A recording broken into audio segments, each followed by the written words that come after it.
Copa America final പോരാട്ടം കനക്കുന്നതിനിടെ super താരം Lionel മെസ്സിക്ക് പരിക്ക്. 67-ാം മിനിറ്റിലാണ് മെസ്സിക്ക് പരിക്കു പറ്റിയത്. പരിക്കേറ്റ മെസ്സി ബൂട്ട് അഴിച്ചു വലിച്ചെറിഞ്ഞ് പൊട്ടിക്കരഞ്ഞു. അതേസമയം മത്സരം ഗോൾ രഹിത സമനിലയിൽ തുടരുകയാണ്. ആക്രമണങ്ങളും പ്രത്യാക്രമണങ്ങളും കൊണ്ട് ഇരു ടീമുകളും കളം നിറഞ്ഞെങ്കിലും ഗോൾ കണ്ടെത്താനായില്ല.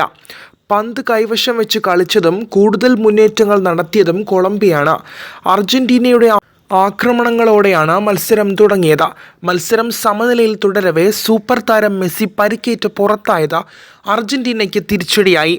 കളിയുടെ നിശ്ചിത സമയം സമനിലയിൽ അവസാനിപ്പിച്ചാൽ 30 മിനിറ്റിൻ്റെ എക്സ്ട്രാ ടൈമും ടീമിന് മറികടക്കേണ്ടതുണ്ട്. Sports desk, Mallu 1.